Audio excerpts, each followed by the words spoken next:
आगको पार्वण ऋतु समेत पर्यटन ऋतु आसुछि।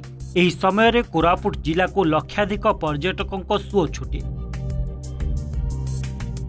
कोरापुट बुलिबा को आसुथुवा प्रति पर्यटकों प्रथम पसंद देवमाली, कारण यह ओडिशार सर्वोच्च गिरिशृंग होइथिबा बेले एठाकार प्राकृतिक परिवेश अति मनलोभा।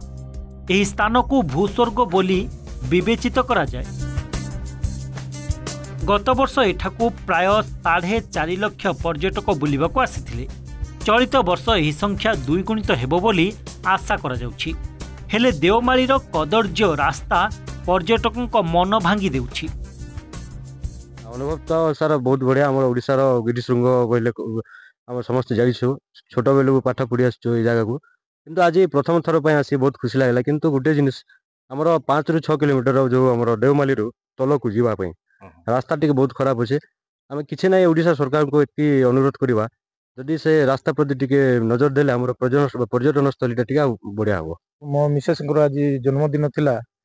आज मन उत्साहित होता सकाळू जे देवमाली जाई टिके एंजॉय करिया। अन्य जिला अन्य राज्य लोक मध्य जो देवमाली ना सुनले जो हसीगुड़ी की आगरे आगतुरा कहते जे ना देवमाली जीवा, किंतु जो रास्तार जो प्रकार कदर्य थरे जदि बाहर जिलार लोक कि बाहर स्टेट लोक आसिले से मनटा भांगी जाउची। सेकेंड टाइम आसवा से राजी होना। केवल ओडिशा नुहे, बाहर राज्यरु मध्य प्रतिदिन शताधिक संख्यार पर्यटक देवमाली को आसुछंती। हेले कुंदुली हाट ठारू देवमाली को संजोग करथबा रास्ता को देखि सेमाने मुह फेराउछन। एही रास्ता रे बड़ बड़ गात होइथिबा बेले दुर्घटनार भय मध्य रहुछि। केवल एही रास्ता नुहे, देवमाली उपर रास्ता मध्य मरामती अभावरु जीवा आसिबा असंभव होई पड़िछि। बारंबार दाबी सत्वे पर्यटन विभाग स्थानीय प्रशासन ए दिगरे दृष्टि देउनाही बोली अभियोग आनिछंती जिला परिषद सदस्या और पोटांगी विधायक। देवमाली रास्ताटा सान रास्ता अच्छी, तापर पुणी पूरा कदर्य रास्ता अच्छी। अनेक पर्यटन मध्य आसिकिना से माने खुशी आसला बेलू रास्ता देखले से मनोभाव भांगी जाउची।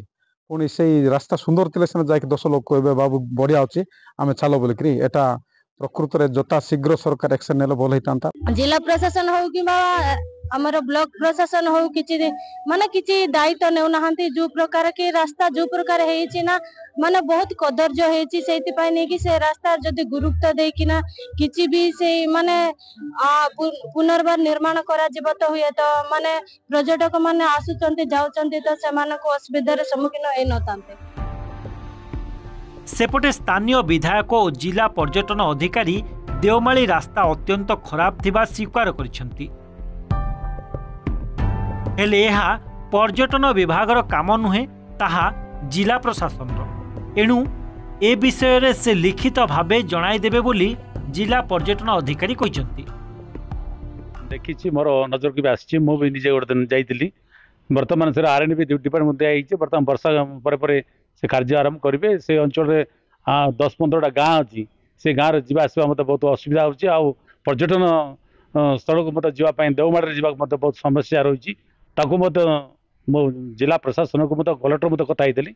यहाँ टेंडर सरी जाइए, बर्तमान कार्य आरंभ हम खूब दिन भितर कार्य समापन हम। एंट्रांस गेट रु देवमाली एवं देवमाली रो व्यू पॉइंट पर्यंत जहाँ भी रास्ता अच्छे सेटा तो टूरिज्म नाही, किंतु एई वर्ष प्रबल वर्षा जो रास्ता जहाँ खराब होइछि आमे ता रास्ता मरामती पई ध्यान देबो। जिला प्रशासन सहायता रे आमे यथाशीघ्र माने हम टूरिज्म सीजन आसिया पूर्वरु मरामती करिया को चेष्टा करिबो। देवमाली को बुलिबा को आसुथवा पर्यटक माने प्रवेश शुल्क दियंती। पटांगी ब्लॉक प्रशासन निर्देश रे कोटिया पंचायत एही शुल्क आदाय करुछि। हेले एही स्थानर विकास दिगरे कौनसी पदक्षेप निया जाउ नाही। हेले एही पर्यटन ऋतु पूर्वरु भंगा ददर रास्ता मरामती हेबो कि नाही ताकू नेई संदेह देखा दैछि। कोरापुटरू सूर्यनारायण पंडांक रिपोर्ट, ओटीवी।